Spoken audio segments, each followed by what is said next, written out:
Bill from the future here with a quick announcement. If you are on a limited amount of time and you only get to watch one round, pick round 3. It's one of the most absurd games of Magic I've ever seen. All right, enjoy the video. Hello, folks. Phil Gallagher, aka ThrabenU, here for another Legacy video. Today we are going to be playing with Austin's Turbo Death's Shadow deck list. So, in case you're not familiar with Death's Shadow, it gets -X, where X is your life total, but it is technically a 1 mana 13/13, which is pretty powerful. So once your life total, starts to reach a respectably low level, this is a very powerful threat and one of the most mana efficient threats that exists. Just period, full stop. Now, in order to turbo this thing out, we're going to go beyond the normal level of shenanigans that a Death Shadow list does. So normally a Death Shadow deck list will do things like play Shocklands and cards like Snuff Out or Dismember that go and impact your own life total in a negative way, like truly going and using your life total as a resource. However, this deck is going to take this a step further, and we are going to be playing Plunge into Darkness. And we're going to take a look at the second mode specifically here. Pay X life, look at the top X cards of your library, put one of those cards into your hand, and exile the rest. So, as this is a card that allows us to pay any amount of life, if we wanted to, we could go down to a single point of life and use this as an effective tutor for Death's Shadow.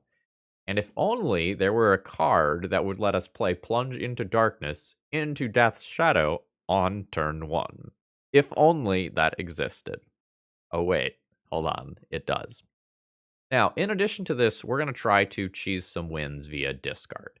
The tried and true classic of Dark Ritual into both Hymn to Turok and Thoughtseize in some order is extremely powerful. And if you back that with Surgical Extraction, if your opponent is on a deck with a singular win condition, that can go and really mess them up. If your opponent is playing, say, like a mono blue show and tell deck, and you take the show and tell decks out, like the show and tells out of their deck, it becomes real hard for them to win. We do have a couple of backup plans here. We have reanimates in this deck, so we can reanimate an opposing creature that we've taken with discard. We can cycle a Street Wraith by paying some life and then reanimate it, or we can just cast a Gurmag Angler as we get into the mid-range portion of this game. Now, I'm a little concerned about this deck list. It feels like the hands where I don't end up with a Death Shadow are going to be pretty weak. I think Shadow of Mortality is a pretty significant step down from Death Shadow. And I also feel like I'm unsure about the green cards that are in the sideboard. I have not felt like Veil of Summer was a particularly good legacy card in a long time. And I am wondering to what extent the deck is misbuilt. So I'm going to be playing my matches in the tournament practice room today, and as I get a feel for the deck, I think I'm going to be making some changes. So for example, one thing that kind of stands out to me is there's a lot of cards in the main deck that are going to be kind of dead in some matchups. So let's say we're playing against a combo deck. Like the Snuff Outs and Dismembers are probably going to be dead cards, right? Like that I'm going to need to sideboard those out versus combo. But if you take a look at the amount of things that I have to side in versus combo, it's a little bit suspect. So I expect after playing a round or two, I'm going to want to, at minimum, readjust the sideboard, and I might need more threats in the main deck. If you take a look, there's 12 creatures in the main deck, and of those, 4 of those are Street Wraiths, which we probably don't want to actually cast, right? We want to cycle those the vast majority of the time. So I know we have Plunge into Darkness to help us go and find additional copies of Death Shadow, and reanimate kind of functions as a threat as well. But I'm definitely worried that we are too threat light in game 1 and we're doing too much cute stuff. Right? Surgical Extraction is not going to win a game of Magic on its own most of the time, for example, right? So I imagine after playing a couple of games and getting a feel for this, I'm going to want to make some pretty major adjustments, and I want to leave myself with the flexibility to do so. Plus, the last time I played some games in the tournament practice room, we saw ley lines and a bunch of other crazy shit, so that's fun too. Alright, if you're new here and you enjoy the content, please consider subscribing, and if you are a regular, please throw me a like before the video begins. Likes and comments are the easiest way to support my content for free, and if you end up wanting to try this out or want to get one of your own decks on the channel, that information is available in the video description. Let's battle. Okay, I am going to keep this hand. I can reanimate a Street Wraith on turn 1 with this hand, and, like, I will have a couple of cycles to do something else alongside that, so, we'll see where this goes. No shuffle on the ponder.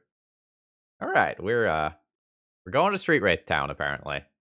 Population is me. I am in Street Wraith Town. Cycle a third one. All right. I don't think I'm gonna abuse my life total any further here. So let's just go basic swamp into reanimate a Street Wraith and lose 5 more life. NBD, I'm at 9. Death Shadow is turned on. I've probably taken enough damage already that, like, Plunge into Darkness is not a viable tutor anymore. Hey, it's a Death Shadow. Let's go ahead and battle on in here. Hit my opponent for 3. Put him to 17. I think I'm fine playing the Death Shadow. I think it's about to eat a Swords to Plowshares, but, like, since I have a Gurmag Angler at the ready for next turn, I think I'm okay with that. Yeah, that's fine. It also gives me a little more life to work with for Plunge into Darkness. I also regret not casting Surgical Extraction in response to that ponder. Do I want to hurt myself again? I don't know that I want to hurt myself again. Let's actually fetch for this. Get a regular basic swamp. Surgical Extraction, Swords to Plowshares. Oh god, okay. Yeah. Good shit. So we're playing. Alright. This is the cost of playing things in the tournament practice room, I guess. But Surgical Extraction on Swords to Plowshares, reasonable plan. Alright, round 2. I don't really have a win condition here.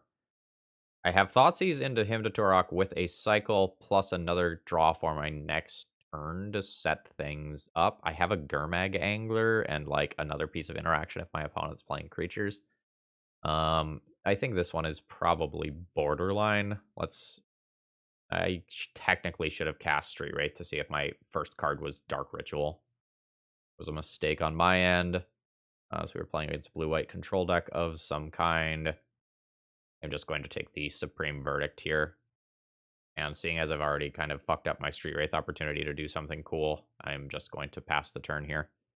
Not casting Street Wraith before the Thoughtseize also meant that I couldn't, like, take Narset and then Surgical Extraction it if I drew Surgical Extraction. So, like, not cycling that card was a big punt. Okay, so opponent is probably doing some Uro-based nonsense. I'm gonna assume that this is Bant control, unless I be a red source or something.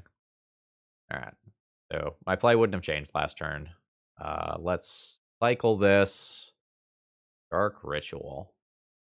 So let's play the back side of this. Pay the 3 life. And I'll hymn up my opponent here. See what we hit.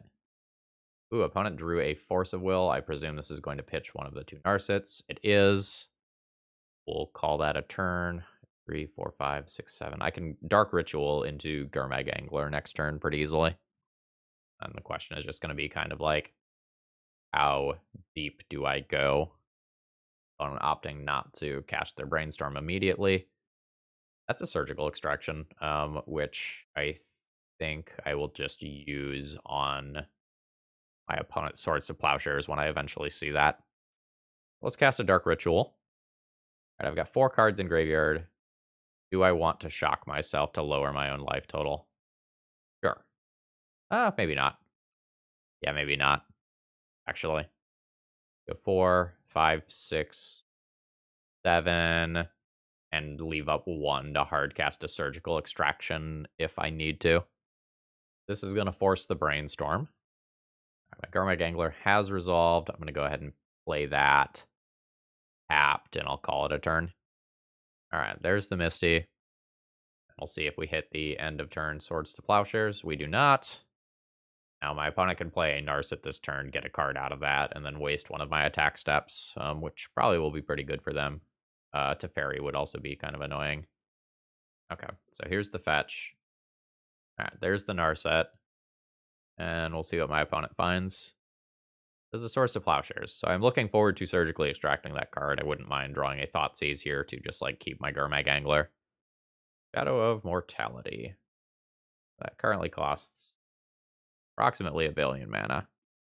It will be a nice follow-up. Let's attack here. It'll be a nice follow-up to Gurmag Angler, but unfortunately, I'm going to go to 18 life. Means I'm going to have to hurt myself a lot. So I will really want to draw,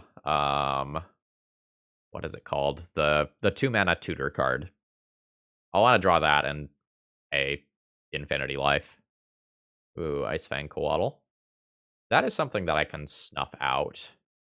I think I will do that right now before they have another card. I know it's not a Death Toucher, but I just want those, like, life total points gone. How much do you cost? You currently cost 4. So I can do this pre-combat, but not post-combat, because, like, bad things are about to happen to my Gurmag Angler. So there we go. Now let's crash in with Gurmag Angler. Yeah. And we almost assuredly eat a Source of Plowshares on that creature. Yeah. Please don't have a second. God damn it. I had no window to surgical extraction that. That's frustrating. But I have to play that out pre-combat, otherwise I eat the Source to Plowshares, and then this is uncastable for a little while. That's unfortunate. So at this point, immediately prior to playing my next creature, I will Surgical Extraction Swords to Plowshares. I'll give my opponent time to, like, find one and put one in hand.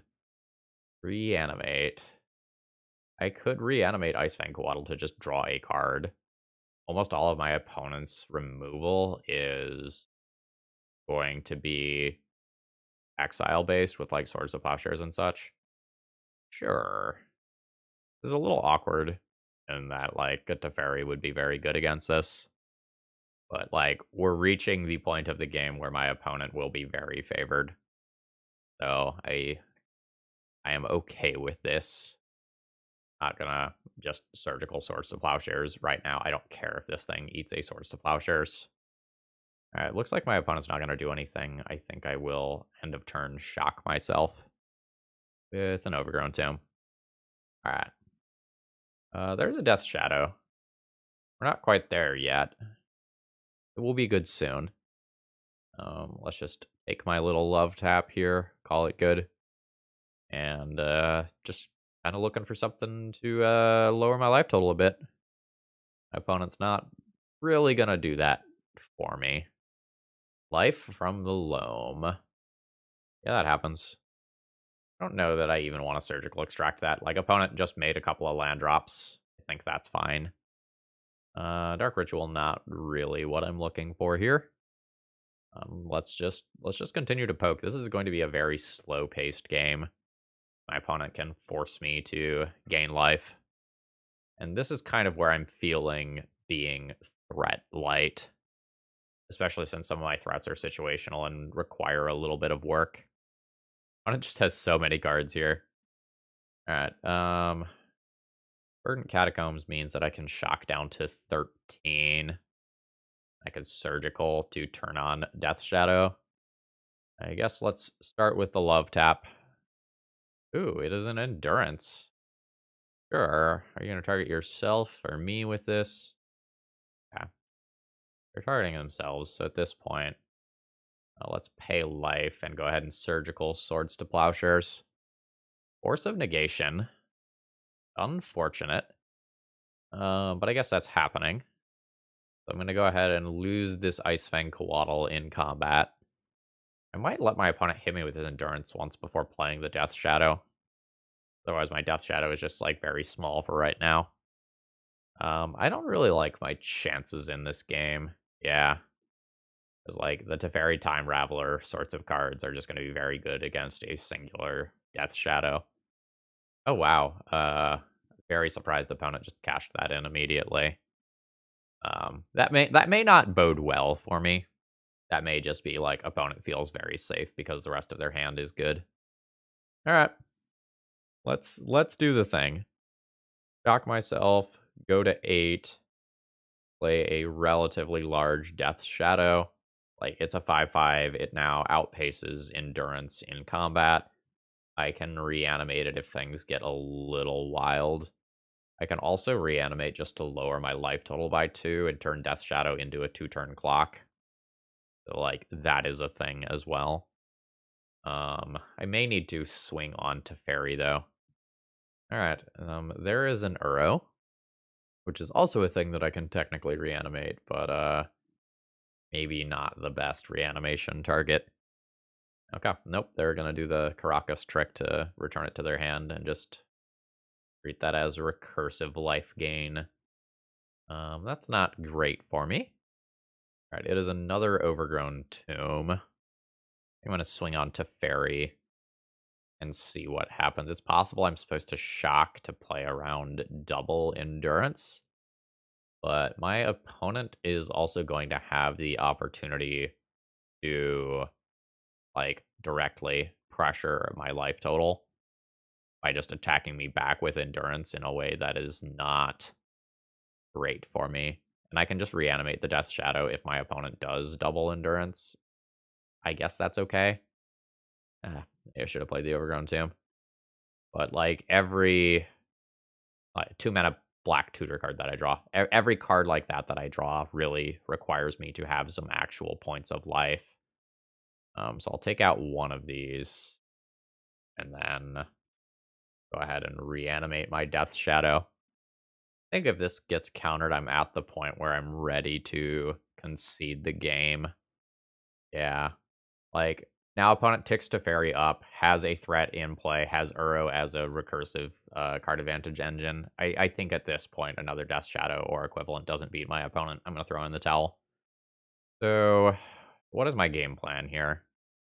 I guess I want to answer opposing Planeswalkers and surgically extract, like, Uros and Swords of Plowshares from my opponent's deck. Does that mean I play Extirpate? Maybe. So, like, Urok is card advantage. Veil of Summer is a counter spell that cantrips. Extirpate is reasonable. Sudden Edict is also just reasonable as an uncounterable answer to something like an Endurance. I guess, like, what don't I want? How many cards do I actually want to board in? Dismember doesn't kill Uro. I am probably going to cut that. I don't get to cut any of my threats. I maybe cut, like, a little bit of discard. Like, maybe I can cut Inquisitions to get something in there. I don't think I get to cut the Dark Rituals because I think those give me the free win potential that I need. So I'm going to get 2 Turoks in, increase my threat density. Maybe I junk 1 Plunge into Darkness. Like, the life total game is definitely weird, and then I play 2 of these cards. Let's try out the Veil of Summer. I don't really know that it's all that good. Yeah. I could also, like, trim some Street Wraiths and play the Extirpates, just because, like, removing my opponent's removal or their Uro seems pretty important. Okay, so this is just I am going to play discard and try to surgically extract a major card in the first couple of turns. Hand's kind of whatever, but it's worth giving a try. I just get to immediately snipe Swords to Plowshares from my opponent's deck, for example. That feels strong. Oh, Elvish Reclaimer? Mazavith? What the fuck? Okay, really not good against Mazavith. Huh, okay. I think this is a time where I'm just going to take my opponent's early play and then kind of hope to bully them with other cards. Maybe my opponent has, like, Green Sun in their deck and that Elvish Reclaimer is like a 1-of or something. That wouldn't surprise me here. Alright. That draw makes me wish I wouldn't have taken that card, but no way I could have known there. I think I'm going to try to Hymn to Turok and just take the Maze of Ith that way before my opponent actually plays it. And I am willing to shock myself in doing so. Absolutely. So let's him. Opponent has 6 cards, so like I'm not gonna hit the Maze of Ith super consistently. I have 5, 6, or sorry, I have 3, 4, 5 towards Gurmag Angler. Surgical Extraction can make it 6. Yeah. Now opponent's playing the maze. That's in play, so I don't need to rush to play anything here. Just a reanimate on Icefang Coatl to draw a card, or like get an Elvish Reclaimer and use my mana for that the next couple of turns. I guess let's start with a Thoughtseize, see what my opponent has drawn. Okay, I can just get rid of Uro now. Forever. I absolutely do not mind that. I'm gonna go ahead and surgically extract those Uros. Alright, Uro's gone, Uro's gone, Uro's gone. Opponent can win with a couple of Endurances and Plague Engineers. Okay. Yeah, not a lot of win conditions with those gone. Not that opponent needs to do that much damage, but just something to keep in mind. I think I'm just going to call it a turn there. Like, I could reanimate something this turn. Reanimating the Elvish Reclaimer is a little bit more attractive once it would be a 3/4 on my end. Alright, sure. How much do you cost? Cost 4 currently. Let's go my Gangler. I have just enough mana to do that. And I can work towards the Shadow next turn. I'd like my opponent to play an Endurance or something that I can snuff out to just, like, make everything much cleaner. Could be a damn good Teferi if that's what's about to happen. What's a Life from the Loam? Sure. I've got this Supreme Verdict that I also need to take out of my opponent's hand at some point. Another Surgical, not really what I want. Maybe at this point, go ahead and just draw a card off of this. That'll allow me to at least do some things. When I get more mana, I like that quite a bit. We'll just do the quick check to make sure my opponent remembers that they have Maze of Ith. They do indeed remember. Okay. So just talking about some things real quick. If I were to draw a Veil of Summer right now, I don't really have the mana to do something like cast a Shadow of Mortality and then cast Veil of Summer. So I might be better off just putting some more threats into my sideboard, especially if they're threats that are going to go and prove my chances versus combo. So, like, some opposition agent style cards would not be bad. Okay, yep, yeah, you can absolutely Life from the Loam. That is a Boseiju. So the Life from the Loam is a little annoying in that I was kind of planning on using Turok to force that Supreme Verdict out of hand. And now that becomes much harder to do. I'm going to be swinging in for my 1 point of damage, and then I will be waiting until I can take Supreme Verdict out of hand. I might need to surgically extract Supreme Verdict as well, since my opponent has Mystic Sanctuary. Because then, like, playing Supreme Verdict, then immediately playing Mystic Sanctuary to return it into their hand would be kind of a beating. I'm, like, very much not equipped to beat Maze of Ith, and that may mean that, like, Ithing Needle as a generic effect is something that's pretty reasonable in the sideboard, because that would help me against the Planeswalkers as well. Alright, that's 1 point of damage.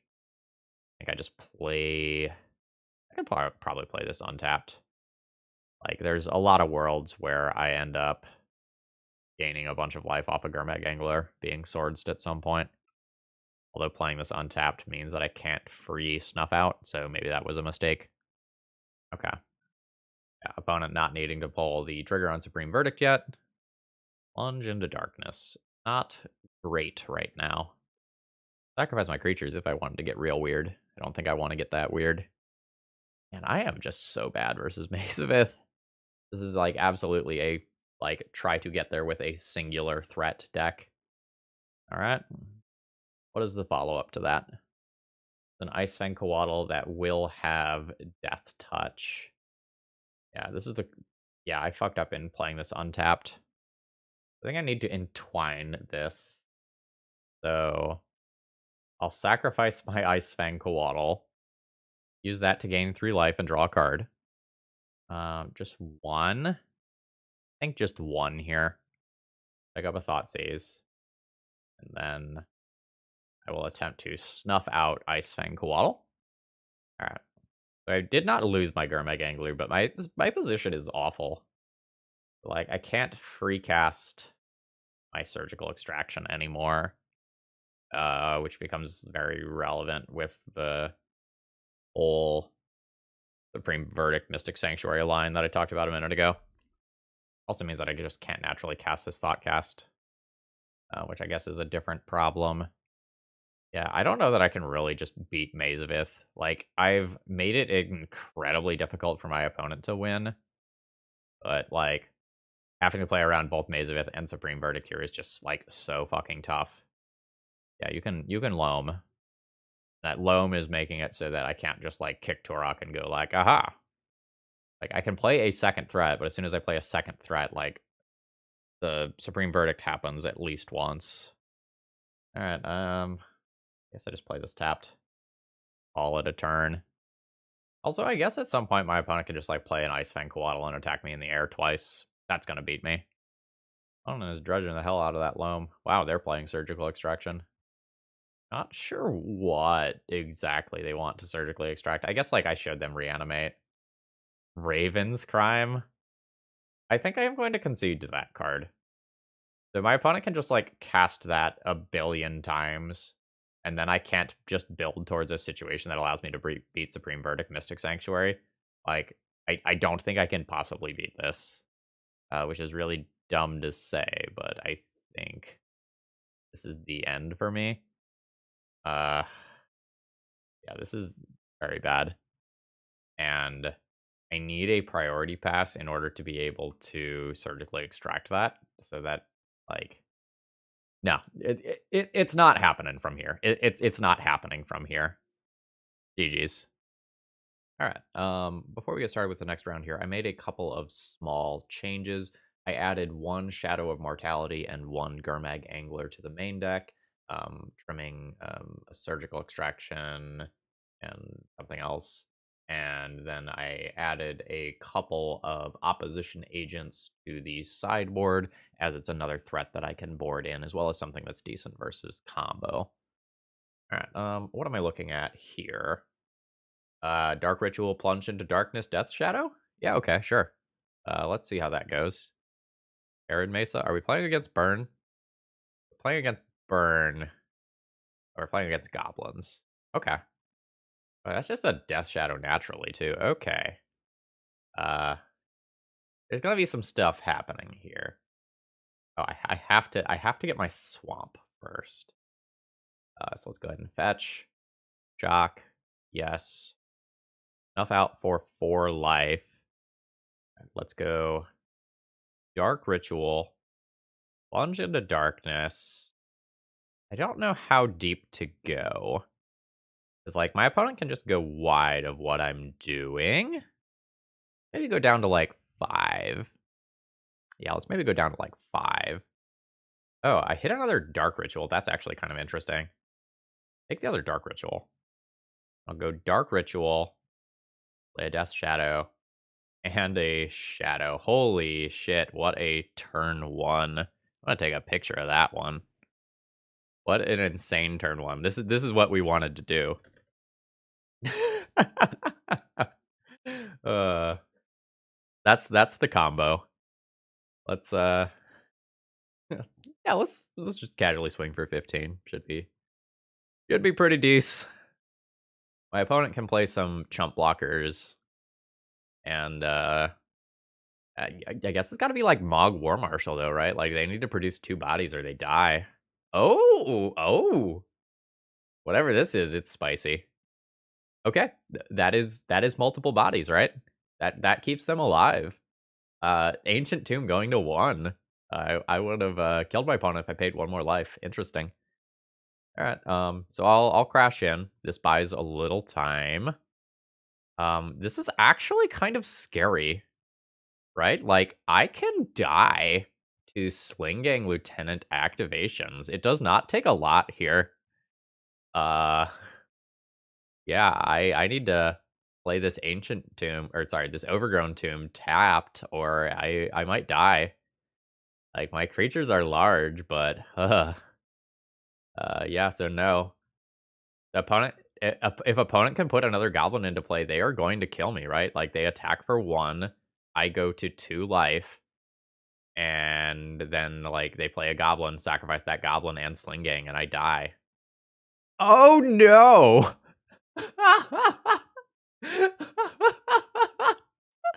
uh, I am so glad I am recording this. What a hilarious turn of events. Uh, I I don't even know what to say. This is one of the most absurd games of Legacy that I have ever played. I love it so much. Double Sling Gang. What a uh, the whole league was worth it for this game right here. Probably want opposition agents and plague engineers, dismember and toxic deluge are probably fine. I think my discard is like not really going to be great in this matchup. I might keep like Aussies and him, but like this is definitely going to go. I do not want to be surgically extracting things from my opponents. This is 7, so if I want all of this stuff, I need to make 2 more cuts. I think the Plunge into the Darkness plan is still good. I think that works a good portion of the time. I don't know, maybe if I'm bringing in both Dismember and Toxic Deluge, I should trim at least one of those. Get these, and then, like, maybe trim a Street Wraith or something. Alright, what are we looking at here? This is a slow hand with a bunch of good stuff in it. I think I keep this one. A turn 2 Hymn to Turok is totally reasonable. I will be probably softest to Mana Denial from my opponent. That's kind of what I'm feeling right now. Because, like, I have a good density of threat, I have a good density of interaction, and I can bring some of my threats back if necessary. Alright, opponent probably just gets a Badlands here. I don't think they're gonna expect me to be a Wasteland deck. Okay, there is a Goblin Lackey, which I am currently not equipped to deal with. My Plague Engineer is gonna be a little too slow. I can draw a Dark Ritual, and that would be nice. Then I can Plague Engineer next turn. So I'm looking for, like, Dark Ritual, Dismember, Snuff Out, like, all that sort of stuff. Go ahead and fetch. I will Shock here. Just feels like it's something I need to do, given the threats that are in my hand. Alright, I'll Shock. Made a 15. Hammer Thoughtseize. I might need to Thoughtseize and take the best card for Lackey to put in this turn. There's also worlds where doing that... Oh! Anyway, where doing that allows me to reanimate something important. I think I take the Sling Gang here. 3 bodies. Let's take Sling Gang, and let's reanimate it. Yeah. This game is fucking wild, folks, and I love it. I love it so much. Alright, so there's the Munitions Expert. My opponent can kill my Sling Gang, which is fine. Target you. And yes, I will intentionally sacrifice this creature to its own ability, although I do thank you for asking. And now I've got the board stalled, which means that I have time for this stuff to kind of take over the game. I will cycle this. Yeah. Yeah. Yeah. I will pay the life, you know? I will pay the life. There's a big creature. There's another big creature. Let's fucking go. Bash with my goblins. This is awesome.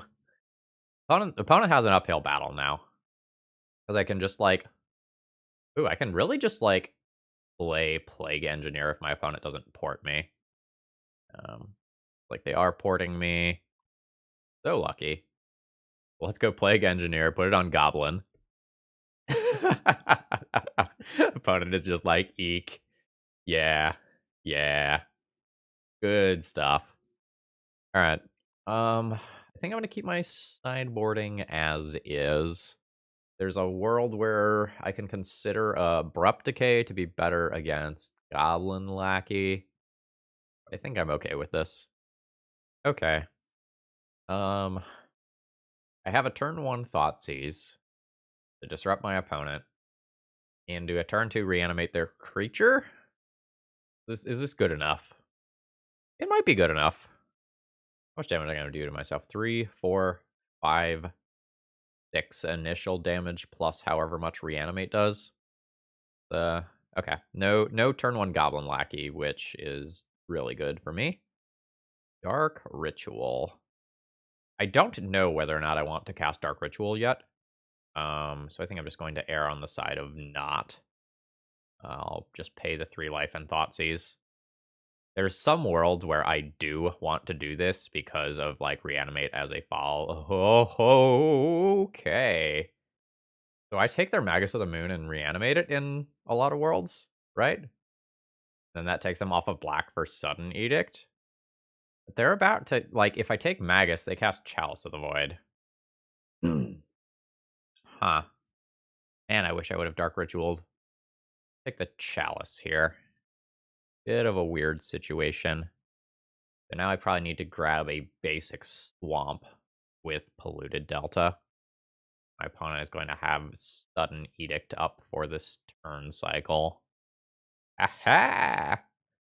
Mindbreak Trap is a thing, I guess. We just have to, like, remember the existence of that card. Alright. So, I will Thoughtseize you. Brings me to 12. Oh, I mean Munitions Expert. That doesn't actually matter, right? That doesn't feel like that matters. Not immediately, anyway. I've got, like, Sudden Edict and Mindbreak Trap to play around. This is very weird. I'm gonna take the Magus. I don't wanna worry about that all game. And then I think I just have to pass the turn here. If I fetch Reanimate Magus of the Moon, I just eat a Sudden Edict. Actually, is that fine? That might be fine. Yeah, it lowers my life total. That's probably fine. I get the Swamp. And I attempt to do this. My opponent will just float a black for Sudden Edict. Oh? That's not where I thought this was going. I think that one was a misplay. Oh, I think my opponent thought it was third spell of the turn, not if an opponent did that. So that feels like a pretty big mistake. Yeah, now they can't cast Sudden Edict. Rough. How much do you cost? So this is 1, 2, 3, 4, 5, 6, 7. Do the backside of this, which comes into play untapped. And 1, 2, 3, 4, 5, 6, 7. There's Gurmag Angler. I did not expect to win a game with a Magus of the Moon. I will absolutely tell you that straight up. Wow. And, hey, look, opponent has another mountain. Okay. That's reasonable. Oh my god, another Swamp. +4, so that is castable. I don't think I want to give my opponent their black mana back. Although when this, if/when this thing attacks, they do get black mana, so, like, Sudden Edict becomes live again, so I probably don't want to, like, expose Magus of the Moon to combat. So let's just crash in with Gurmag Angler. Opponent will go to 13. And then I will play a Shadow of Mortality as another 7/7. And now I can use this to trade with this creature. Opponent can loot away some uncastable cards here. Alright, there goes a Mindbreak Trap that we know about. Alright, there's a Goblin Matron. Finding a Sling Gang. This just allows me to play another Gurmag Angler this turn, right? 1, 2, 3, 4, 5, 6, 7. Yeah. So let's crash in. A good amount of damage. My opponent has to chump block at least one thing here. I wonder if that was correct, because my opponent is about to... Or no, it's going to have Summoning Sickness. Never mind. I was thinking, like, can opponent play towards a world where they get to, like, create a copy of Munition Expert, get rid of this, and then try to tear apart my board? Alright. Dark Ritual into Gurmag Angler. I'll just leave the Dark Ritual in the graveyard in case I have another one. I think I have 3 Gurmag Anglers now. Definitely feel better about the deck with the slightly higher threat density. Alright, so now this thing transforms. Luckily, it does have Summoning Sickness. Opponent's Sudden Edict and Sling Gang are not currently live. They can make it live by attacking with this, but then that's like one more blocker that they don't have. I am in very real danger, though, right? Because, like, they attack with this, they get a treasure token, they lose this body, they play Sling Gang, and then they can try to copy Sling Gang. Yeah, I might lose this. Oh, they didn't see the line. Okay, that's fine. Or they are just going to go for it next turn.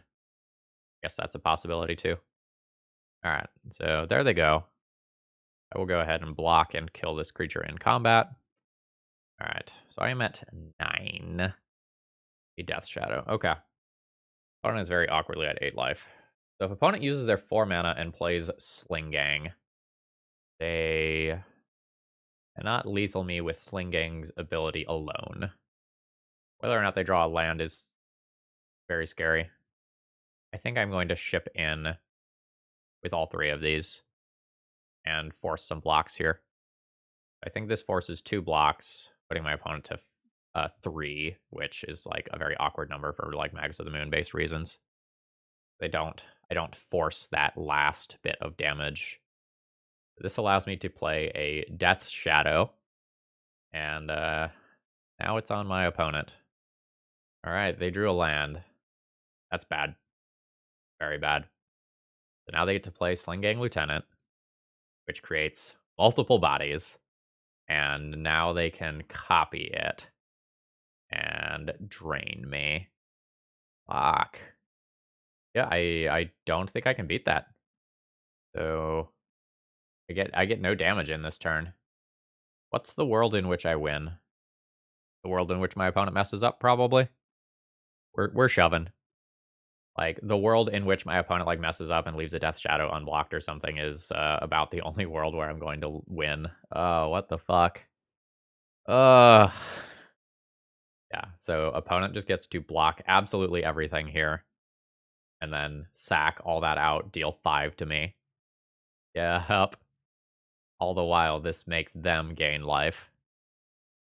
Which is a problem for a whole nother reason, right?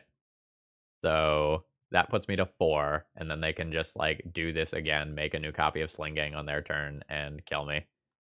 Uh, I literally do not believe that I lost that game. Uh, I will concede. GG's. What a round of Magic. All right. I think I'm gonna keep this opening hand. Um, There's some worlds where I make a turn 1 Death Shadow, but more than likely it happens on turn 2. We're maybe playing against Death and Taxes, maybe playing against some multicolored blue control pile, Cephalid Black Breakfast, Alurin. Like there's options. Ooh, Scrubland. Like this. That is a lot of mana. Alright. Cycle this. Cycle that.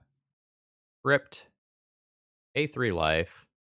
If I Thought Seize, I will be at 11. Means Death Shadow is live. I will go ahead and cast a Dark Ritual. Will Thought Seize my opponent. I will take their creature with Death Touch. And I will play a Death Shadow. It is currently just a 2/2, but it will get bigger quickly. Like, it'll attack for a 5/5, and then as a 7/7. And I don't mind getting wastelanded here. We're essentially like potentially playing against some sort of like Esper Vial type deck. Oh man, Plunge into Darkness. Yeah, yeah. I think we can probably make that work. All right, Dark Ritual, Plunge into Darkness. I think I'm gonna go down to 1 here. All right, there we go. We're looking for another Death Shadow for the rub-ins. All right, I did not hit another Death Shadow, but I did hit a Gurmag Angler, which is fine. Yeah. So we will remove the cards other than Street Wraith. Bash in for 12. This deck is absurd. Like, absolute fucking glass cannon, but very absurd. All right. Opponent can technically, like, play something that can hop in the way here, and then, like, not be technically dead. Alright, they can go up to 11 there. My Death Shadow has to be blocked or it kills them. So I can still go ahead and attack on in. Yeah. Charming Prince has to jump in front of the bus there. Good stuff. I'll play a Tomb. Absolutely cannot pay the life for it. And, like, this does have a reanimation mode. So, like, we'll play out the other lands first. The opponent can play Recruiter and jump in front of the way again, going to 1 life. Okay, yep. So here's our uncounterable Recruiter. Oh, what the fuck is this? Okay. When this ETB is return target creature card with mana value 2 or less from the graveyard to the battlefield. That creature can't attack or block for as long as you control this thing. Okay. That's neat. So then they can gain some more life here. And that is what they're doing. They go to 9. So by attacking with Death Shadow, Extraction Specialist has to block. By attacking with both of these, I die on the backswing. Unless I cast Plunge into Darkness. I don't want to do unless I have to. I think I'm going to be putting my opponent in the Abyss. Man, that's so situationally good. Alright, let's crash in with the Death Shadow. I need to leave back the Gurmag Angler to block Charming Prince. Alright, so there's the obligatory block. My opponent gains 3. What a beating I just took from that card. I am unsure whether or not I should just play this as a land. I don't... For, like, Gurmag Anglers and stuff, it does matter that I have more mana. Because my opponent can probably play 1 creature a turn for quite some time. Opponent is sitting in the attack step, which scares me. Okay, good. I don't know what sort of flash nonsense my opponent has. Definitely scary. I think this is just attack with Death Shadow. Like, this has to be blocked or it kills my opponent. Unless they have another Charming Prince. Also, I guess I technically should have played out the Polluted Delta pre-combat in case, like, a Swords to Plowshares happens and I need to re-lower my life total. Okay. I did successfully take out that creature. Play this. I only have 4 towards a Gurmag Angler. So let's call it a turn. Venser? Is Venser. So my opponent is going to attempt to bounce Gurmag Angler, at which point I need to cast a Plunge into Darkness. Am I entwining? Maybe don't want to entwine. The margins on this game are going to be really tight. Fuck, it's Caracas Venser as well. Not good. Not good. Alright. Sacrifice that. Go to 4 life. I don't die. However, opponent having a land and being able to just, like, repeatedly Venser lock me is some shit. Alright, there's a Brainstorm. Opponent has Recruiter at the ready. The Recruiter can chump block the Death Shadow. So I think we're going to run into a similar problem to what we saw in a previous round, where, like, I just don't have the ability to answer lands. Legit, the deck may need Pithing Needle, but, like, am I supposed to board specifically for Caracas Fencer? I guess there's also Caracas Yorion. Fuck. Fuck. It's just a 1/1 Death Shadow right now, but that's so bad because opponent has, like, Venser to bounce the Gilded Drake. I'm gonna take a draw and then I think I'm probably conceding. Yeah. At this point, my opponent has the resources to beat me. They're established. Fuck that. Alright, I probably just want more threats. And maybe more removal. So I'm gonna board in some amount of this stuff. Probably not Sudden Edict. My opponent has a bunch of creatures. What do I not want? I do not want Surgical Extractions. My opponent just has, like, too many cards with different names that have similar stuff. Is this a time where I'm mostly going to just, like, play to the board and I don't want hymns? Because I like, long term, I cannot fight against the card advantage that my opponent's deck has. This is, in theory, 9 cards. Jump outs are fine. All my threats are fine. go down on some Inquisitions, and then that gives me all of this stuff. Let's sort this and see what this actually looks like. This is solid. I might want to go down on Plunge into Darkness. Because, like, the all-in Plunge into Darkness plan did not work the first time around. So, like, maybe I do not try to rely on that. What do I play if I don't do that? If I don't do that, probably play some amount of discard or maybe the Sudden Edict. Plunge is also technically a combat trick with Death Shadow. Like, that's a thing. Um, let's actually play an Edict in the Abrupt Decays and just really try to play to the board. Like, try to get ahead on board and then use removal spells as tempo plays. This has no mana. This has a turn 2 kicked Auroch and a Dismember for an early opposing creature. And can lower my life total. Or I just, like, pitch the Dismember and do, like, Turok into Gurmag Angler. That might be better. Alright, yeah. Keep. Pitch the Dismember. And let's see where we go. Okay, cool. I am just going to play basic Swamp so I don't get Wastelanded off my turn 2 Turok play. And I will get a Shockland next turn. Okay, good. A little annoying. Another Gurmag Angler. Okay. So let's fetch and shock. Dark Ritual. Fast with Kicker. Opponent discards some cards. I have a 4/3 creature that is very difficult to remove, and I got 2 pieces of early action out of my opponent's hand. And I just get to Gurmag Angler next turn. So let's see what my opponent can do here. Like, they are going to have a billion moving parts. My opponent realizing my creature is pro-white? Yeah, it is. Nice. Okay, it is another Aether Vial. That's probably not what my opponent wants here. Okay, another fetch land. I mean, that helps fuel the graveyard. So, get in my 4 points of damage and just, like, keep up the aggression with this deck list. I think I will shock. And then let's play Gurmag Angler. It does unfortunately cost me the entire graveyard, making the next one harder to cast, but, like, whatever, I have 9 power in play.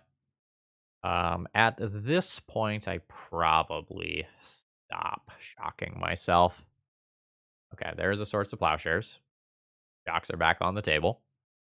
If opponent had that Swords to Plowshares in hand, like I suspected, they were supposed to tap Underground Sea instead of Tundra on their previous turn. I will still just cycle this. I'll reanimate. Nice. So I'm going to take my 4 points of damage, dropping my opponent to 10. I think I reanimate Street Wraith. It's Swamp Walking, so it's pseudo unblockable. I could Meddling Mage a removal spell from my opponent's side of the battlefield, but unblockable feels good. The Meddling Mage also just, like, loses out on a decent amount of gas with double Aether Vial in play, right? So, like, I would very specifically have to name something like Swords to Plowshares, which would be fine, to be fair. All right, what do you got? Nope. That did not do anything. A little unfortunate for my opponent there. My creatures are just, like, pro-white and too big for Skyclave. I had to explain to the opponent why their Skyclave couldn't get Street Wraith. They were a little confused. This thing only works on things up to CMC, or I guess it's mana value now, 5. All right, let's go ahead and crash in first, see if anything happens during combat. A removal spell happens. I think I would rather it happen on Street Wraith than on this Plague Engineer or Gurmag Angler. Okay, and something is about to happen. Okay. Yeah, and this is why I didn't want to play Plague Engineer pre-combat, right? Because then Charming Prince could have blanked this and taken that out. This has Swamp Walk, so opponent can't ambush me and do a double block thing here. So that drops opponent to 6. 1, 2, 3, 4, 5, 6. So it's not Gurmag Angler time yet. That means it is Plague Engineer time instead. I'll just go ahead and name Human. Now my opponent's deck is capable of a lot of bullshit. So I'm not counting them out yet, But with me effectively having two unblockable things, their situation is not good. Okay, I think I am good with the deck configuration as is. Okay, so this is a hand that can produce a Street Wraith on turn 1 with 2 removal spells to back that up. That is okay. I think I am going to keep this, but this hand is just okay. Oh, my opponent is going to 5 cards. They do not like what they are looking at. I am keeping this hand in the hopes of finding a Death Shadow or a, what is it, a Shadow of Mortality to really put this hand over the top. A Dark Ritual. All right. See what I cycle into. More mana is not really what I'm about here. Let's just play regular Swamp and reanimate. Oh, it is a Force of Negation. That actually messes up my whole hand, oddly enough. I had a single threat here.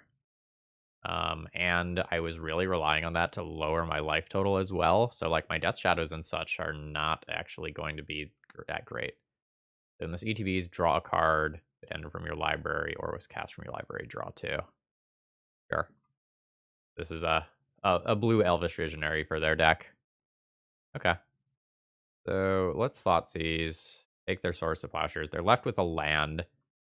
I can snuff this out to just, like, lower my life total and make it so that they can never blink that thing. I think I want it to hit me, though. I think I'm going to go ahead and shock myself, let that thing hit me, and see what they do with their turn. It's probably just put Yori into hand in most cases. Brainstorm's fine. And there's a cavern that we saw previously. So their Brainstorm didn't do a ton. So I'll let them hit me, and then it seems like they have a Charming Prince or something like that. I'll go ahead and let them hit me, and they can play their Charming Prince. Okay, that is indeed what's happening. They'll probably choose the mode of blink this little guy. Yep. And then so I will go ahead and snuff that out, which causes it to shuffle back into library. And then I can get rid of this via an Abrupt Decay and hopefully draw a threat in the next couple of turns. All right. Let's take that out. And then I'll just play a tapped Overgrown Tomb here. All that good. I probably lose to just this card. Oh, opponent forgot to put their Yori into hand. That is a huge boon for me. That is a really big mistake. All right, sure. If they top deck a land here, I would have just had like a 4/5 threat that I had no ability to answer. Yep, Strix is fine. I am not going to decay that immediately, I don't think. Okay, they're sending Yori into hand now. I'm not going to decay that immediately because if I draw a Plague Engineer, I can just kill that way. Reanimate. Reanimating a Street Wraith isn't really good here because I lose too much life. I'm not winning that race. I think this becomes Sorcery Speed, destroy that, reanimate Baleful Strix to draw a card, and that's how I answer Yorian. Or that also can be how I answer Yorian. Okay. Situation is alright. Vial is not what my opponent is probably looking to do. I'm unsure on what lands I want with this, so I'm not going to just preemptively fetch here. Agadeem's Awakening. Any number of target creature cards that have a different mana value X or less. I can do this for 2 or less right now and get a Charming Prince. Charming Prince is target creature you own, not control, which is very relevant here. I think I'll just go ahead and bash in with this and then save this for a little bit later. I will tick up. We'll see how long opponent holds out on trying to get value out of Yorian. Seems like they are just casting it now. That's fine. I will just go ahead and immediately edict that. Or sorry, Agadeem is from your graveyard, not a graveyard. Aha. Yeah, not putting up with Yorian Caracas. All right, this is they're gonna be slow. I need to top deck a threat to speed this up before all my opponent's value oriented cards and start messing with me. I mean, that's a threat. That counts. All right. Let's crash in with that. I guess I can also use my Dark Ritual to fuel Agadeem's Awakening. I don't think I want to do that yet. All right, so let's play this out. I will still just name Human here, as that is going to auto-kill some of the smaller creatures in their deck, like Recruiter of the Guard. All right, Reanimate's cool. A little risky, but it's real cool. I think as a starting point, I'm going to go ahead and do that. I can reanimate a Street Wraith. Don't know that I'm actually super on board with that, just in terms of the amount of life that I lose and, like, accidentally losing this game. I think I am just going to reanimate a Charming Prince and try with it. Up out can go on the bottom. I will put Street Wraith on top as something that I just hardcast. Okay. There's no action on their turn. That doesn't mean they don't have anything, because, like, they have an Ether Vial and they do have flash creatures in their deck. So shit can happen. But I'm gonna turn creatures sideways and see what happens. And then I will fetch out 2 basic swamps here. My last 2 basic swamps. And just cast this Street Wraith. As this is a hard cast Force of Will, so I can lose this if my opponent's last card is a 3-power, 3-mana creature. A Flicker Wisp. But that was not the case. Alright, there's a Swords to Plowshares, taking out the Plague Engineer, which turns on some other cards. There's different mana values, right? From your graveyard to the battlefield, any number of target creatures that have a different mana value X or less. So I still just have the Street Wraith in there. Alright. Attempt 3 damage. 3 damage is successful. 1, 2, 3, 4, 5, 6, 7 would be X equals 4. I would have to shock myself in order to get the Street Wraith into play and go to 2 life. If I go to 2 life, I can lose to Venser. I probably already lose to Venser, though, right? Like, Venser, bounce Baleful Strix, play Baleful Strix, pick Vial up to 4, have Venser lock. Yeah, I think I'm fine just going for it here. Alright. Dark Ritual, cast Street Wraith, pay a billion mana, get Street Wraith, and attempt lethal next turn. This is definitely nerve-wracking. Like, I may be playing too aggressively here. I do kind of feel like I need to close out the game. Trix is good. Does opponent have another Charming Prince? Opponent does have another Charming Prince. So they'll probably... Oh, no, they're not gaining 3 life. Thought they were going to gain 3 life, because 3 life is the difference between Street Wraith being a 2-turn clock and not. Alright, so they drew a land. They get 1 more draw with Baleful Strix. Things can get a little weird. Delta is not really what I want. They'll probably just try to kill my opponent with 2 Street Wraith attacks, rather than go in for any more damage than that. Let's follow up on this plan. Okay, yeah, your Brainstorm's fine. Swamp Walk doing its job here. And I'll pass the turn. Alright, opponent didn't have an end-of-turn creature, so that's good. An opponent knows what they're drawing from Brainstorm already. Okay, that is a land. Alright. There is the match. What a slog. Alright, final round here. If my opponent has creatures that I can snuff out, this hand is awesome. Otherwise, this hand, like, with double snuff out, probably does nothing too much of the time. I think I'm just going to go ahead and mulligan this one. What does this one do? So, I can attempt to plunge into darkness on turn 2 for a turn 3 Death Shadow. But the hand does an awful lot of nothing still, right? Like, I kind of consider this to have, like, 3.5 dead cards. Like, Daze is going to beat me. A Wasteland is probably going to beat me. I'm going to try to do something broken. Absolutely fucking failed. Alright, at what point do I go to 4? I think at this point. This is easily the best hand so far. So, land, Dark Ritual, Plunge into Darkness, Death Shadow, and keep 1 other card from this hand.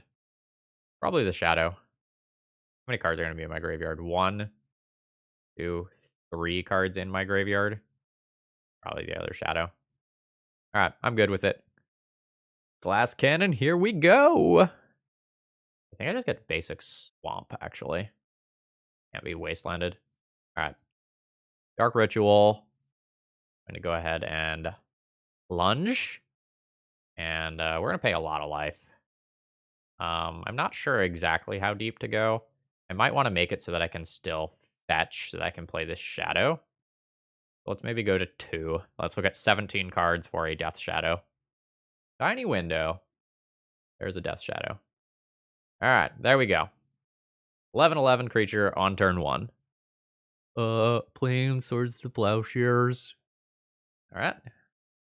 Opponent is a respectable basic swamp player as well. But they are at 9 life. No Sudden Edict? Is this the... Wait, it's a Vampire Hexmage. Absolutely. So, can't cycle that. Will die. But opponent, like, has to chump block here.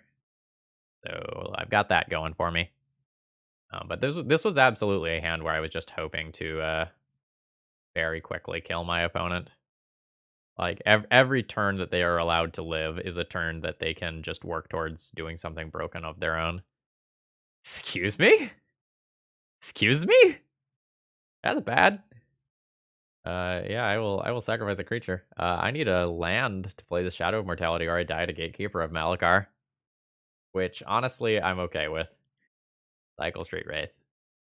F. Alright. I don't really know what I'm playing against. You haven't seen Gatekeeper of Malakar in Legacy in a very, very, very, very long time.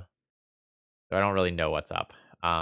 I probably don't want Surgical Extractions. I will probably turn those into, like, more creatures of some nature.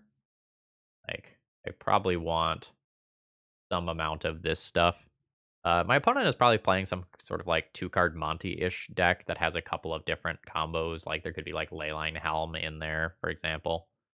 I also probably don't want Snuff Out against a mono-black deck. So, start with the opposition agents and the Turoks to increase my threat density. And then go from there. Reanimates are probably really good. I want to go down a little bit of discard. Get 3 of these 4 cards in. And I can maybe cut 1 Plunge into Darkness. Like, I'm taking out most of my removal. I also could have considered Abrupt Decay over other things there. How is this hand? So 1, 2, 3 cards in graveyard. Makes a pretty fast Gurmag Angler. I think the hand is a little whatever, but it can be improved by a lot of draws off the Street Wraith here. I do not believe I cast that. I'm just going to cast that next turn to put Gurmag Angler in play. Let's see what my opponent has to do. Alright. Your Dark Ritual resolves into a hymn. Understood. This may help me if Gurmag Angler stays in my hand. Dark Ritual and Dismember. Sure. Cabal Therapy absolutely resolves. Expect my opponent to miss here. Yeah. Death's Shadow would have been my name from their position. And then I will go ahead and just fetch Shock. I'm very sure that I want to do that. Ooh, an opposition agent. That's not bad. So let's fetch Shock again. Grabbing another Overgrown Tomb. 1, 2, 3, 4. And I do unfortunately have to remove the Street Wraith, so I can't reanimate that later. Alright, what do you have for me?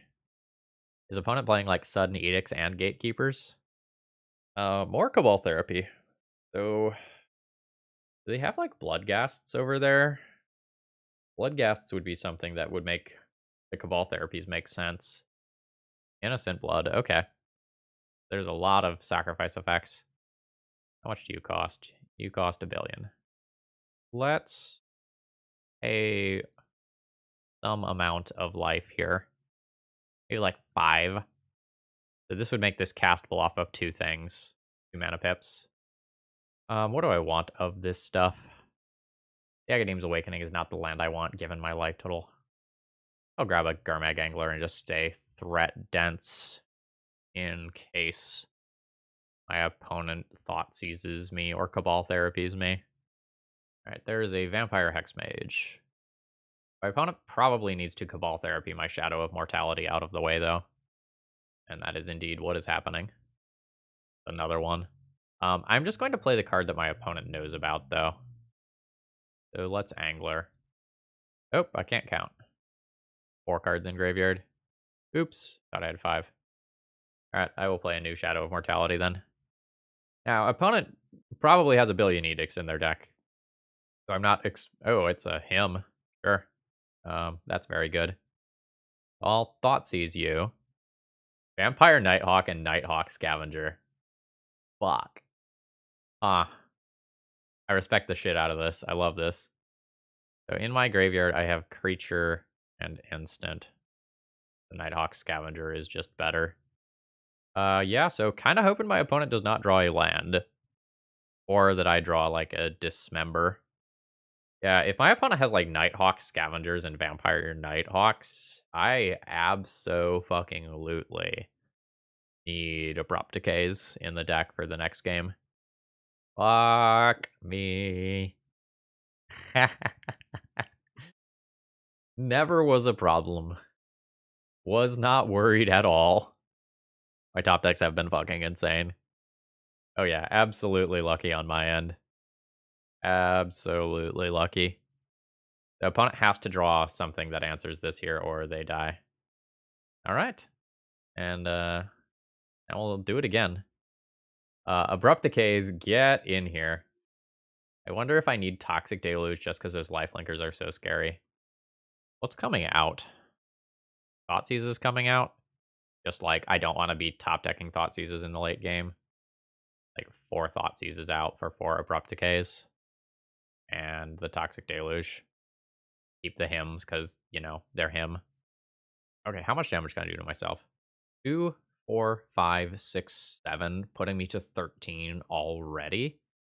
So anything else that lowers my life total turns this into a very threat-dense hand, and I have 2 redraws with Street Wraiths. I think I keep this. My biggest fear is my opponent going Dark Ritual, Hymn to Turok, and hitting my Verdant Catacombs. Actually, I guess my second biggest fear involves, like, Dark Ritual, Cabal Therapy, something that fucks with Death Shadows. Okay. This is gonna be really good. Oh. Dark Ritual? No? Okay. Still good. Alright. Fetch. I'm just going to grab a basic here in case my opponent is playing Wasteland. Womp. Reanimate a Street Wraith. And my Death Shadows are on already. But holy shit, Cabal Therapy is very spooky right now. Please don't have it. Hymn to Turok. That's fine. Probably just reanimate another Street Wraith here, honestly. So if I play the Death Shadow and then reanimate next turn, that's technically more damage. It's a little tricky. Let's go ahead and battle on in. Drops opponent to 17. I think I just play a Death Shadow, specifically for, like, Cabal Therapy-based reasons. But, like, if opponent plays, like, a Vampire Nighthawk type card, I would rather have another Street Wraith in play. Alright. I'm going to shock myself. I go ahead and trade away this Death Shadow for the Nighthawk Scavenger. You're just totally fine with that. Opponent nets a little life there. And I will go ahead and play a Death Shadow, which is a 5/5. And now I have to decide whether or not I want another Death Shadow or another Street Wraith. Very close. Like, another Death Shadow is the larger creature, but, like, Swamp Walk is pretty cool against, like, these Death Touchers. I think I'm just going to take another Death Shadow here, because this kills next turn a huge portion of the time. Because this is 15 damage right here. Neverendal's Disc, just absolutely fucking the gate. Was not expecting that. Alright. So I will hymn my opponent and take their last 2 cards. Vampire Nocturnus. Wild. So I'm going to come up just short of killing my opponent here. I needed like a fetch land or something to finish the job this turn. And then my opponent gets a 3 for 1. Yeah, that's fine. That's less fine. That's a 2-turn clock. But now it can't attack. So I've got that going for me. Now I just need to draw an Edict to kill my opponent. If they draw another removal spell or another creature, it gets awkward. Oh yeah, I am probably losing to that. Not even mad. Not even mad. Yeah, I did not draw another land there, and the Vampire Gate deck from like the year 2000 just beat me. GG's. All right, let's wrap this up. Overall thoughts on the deck list. A lot better than I thought it would be. Like, the deck needed some polish, but I think where it's at now is pretty reasonable. I think you probably don't want to play the surgical extractions in the main deck, though. Like, you might even be better playing a little bit higher threat density than my increased version here. Or if you are playing surgicals, like play them in a lower number. We're not in the height of Uro anymore, where it's like super necessary to have like the main deck surgical extractions to like answer those, or you're 100% dead to it. And surgical extraction as like a game one plan is not particularly strong in Legacy anymore. Like we're very much past the point. Cards have gotten so much better, and there's so many different cards that can singularly win a game of Magic that taking one of your opponent's primary win conditions isn't enough to just shut the door on a game. So I'd be interested in maybe removing the surgicals from the main deck. As far as the sideboard, the like small green splash for some abrupt decays ended up being pretty reasonable. I like a lot of the things that are here. I might want to squeeze more sudden edicts into the deck. That card felt very good. I know I did not have very many copies of it, but it felt great. And I really liked the changes I made in increasing the threat density for the post-board games. So this one gets a thumbs up from me. This was a lot of fun. I really enjoyed this air quotes league, and I hope you did too. If you did, throw me a like on the way out. That helps out a lot. And if you want to try this out, this deck list as it stands now will be available in the video description. Have a great rest of the day, folks. See ya.